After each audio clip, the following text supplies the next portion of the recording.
Okay, Dev with Crime Hive, and in this true crime video, we're talking about the Evansdale murder.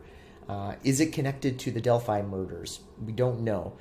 There are some similarities, so we're certainly going to talk about those similarities, and this is a good opportunity to reignite this case as well. So I want to talk about some of the details with the Evansdale murder because it's unsolved to this day, and in July of 2022, that marked the 10-year anniversary of when they were unfortunately killed. This case does have some parallels, and a lot of people are wondering, is Richard Allen a potential suspect in this case, and or is there a connection with Delphi and this? Well, we'll get into specifics here, but just if you're looking at the map here, and I'm going to minimize this. If you're looking at the map, it's only about 6 hours away from Evansdale, Iowa to Delphi, Indiana, and very similar cities that we're looking at here. There's small populations in Evansdale, less than 5,000 people around that area where the murder took place, and then you've got Delphi around 3,000. So very small communities. We'll talk about why that's important, and then just to kind of get you up to speed, a lot of you probably already know about this case, but you've got, when we're talking about Evansdale, Iowa right here, you've got Elizabeth Collins, 8, Lyric Cook, 10. They go missing on July 13th, 2012. They're cousins, and they're riding their bikes, right? And they go missing. The grandmother is watching them while they go, they go off away from the grandmother, go on this bike ride. They don't return. The parents come back. They're starting to get really scared at this point because it's been several hours and they're not found. So everybody starts searching. They find their bikes just kind of off of a trail near a lake, which I'll pull up the map on that as well, and along with Elizabeth's purse with her cell phone inside.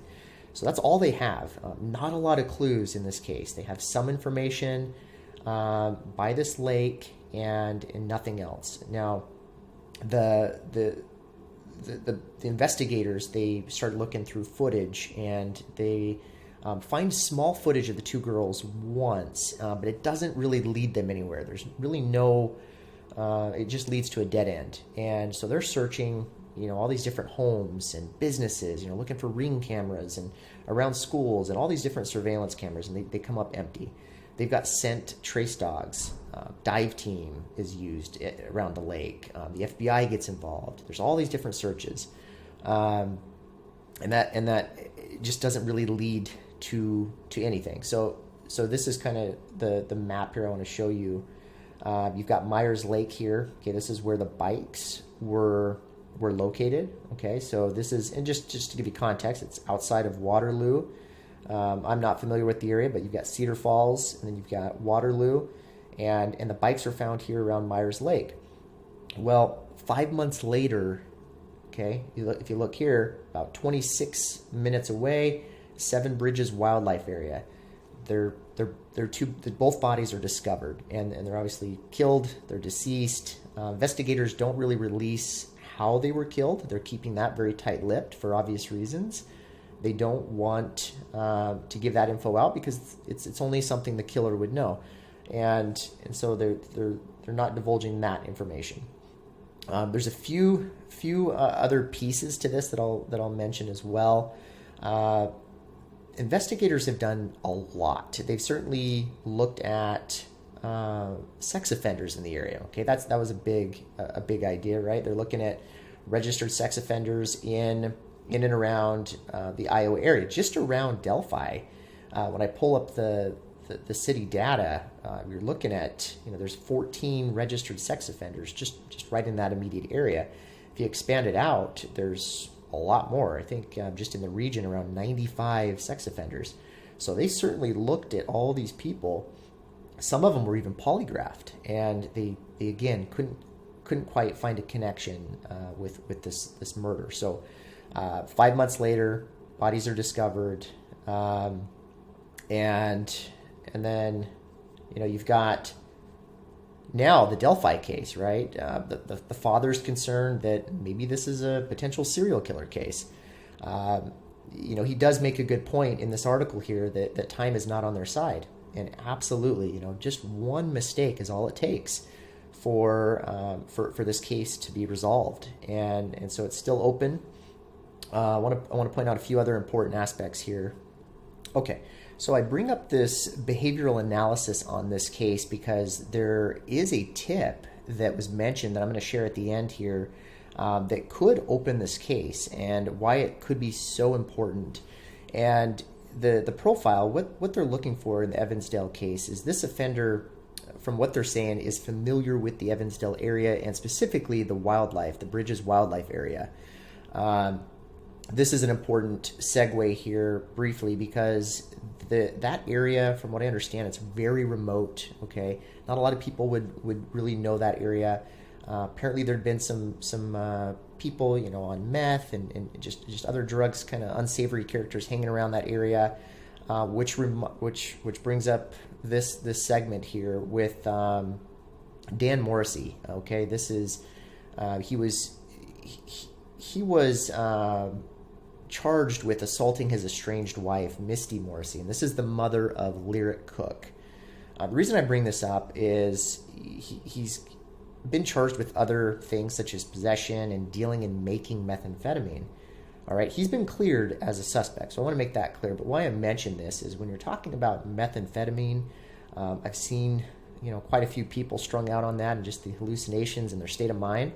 And they're obviously not thinking clearly. And if there's some sort of debt that was owed or something that, potentially Dan was involved in, he himself may not be the suspect. And it's clear that he's ruled out. But somebody connected to him in that circle could also be involved. It could be drug related in some shape or fashion. But I thought that was important to mention just because of that area where they were found. Meth use is known around there. This connection with methamphetamine, we're not talking about weed or other drugs. This is some hard stuff, and there's some really bad people. When we're talking about making it and dealing it, the things that can happen, right? So I want to point that out with this case, and then back to this profile, though. Okay, you've got this suspect apparently likely used quiet coercion to gain the girl's compliance to leaving to Myers Lake. Okay, they possibly used a ruse or threats of violence. They possibly experienced stress around that time, maybe legal troubles, spousal problems, employment issues, financial strain, or mental health issues in July of 2012. I'm mentioning these things to you because if there's somebody in that area that may know something, to bring that up to law enforcement. What often happens in these cases is somebody knows some information, but they're thinking, oh, somebody's probably already told police about that, or they've probably already given that tip out. And that's just not the case. That small tidbit of information could be the game changer with this. So, and I'll tell you why this is also important with the tip that I'm going to mention at the end. So, again, they're possibly blending in right in that area, the surrounding area there. They may avoid discussing the case or showing interest in the matter, but is most likely following developments in the case. Okay, so that's why they said that he's probably changed his or her appearance, right? Altered that appearance, changing, facial hair, hairstyle. That is super important because if you can think back to when this happened in 2012, were there some weird changes with people in that area? Did they start changing the way they look? Did they start changing their behavior? Their vehicle. This is the tip that I want to get into. The offender's vehicle may have also been altered with a new paint job or reupholstery. That's the tip that I want to discuss. Hasn't really gone anywhere, but let me pull that up here. Okay, so 6 months after they were found, there were 3 separate witnesses apparently that said they saw a white, older model, full-size SUV, possibly a Chevy Suburban or a Ford Bronco. And apparently it was parked on Arbutus Avenue on July 13th. This is the street that meets up with that bike trail where their bikes were found. So other witnesses came forward. They said they saw it parked near the woods. And it's around that time frame too, around 11:30 and 12:30 p.m., which is around that time when they went missing. And so you've got these reports of this, they described it as a large and clunky white SUV or an old-style boxy Suburban, okay?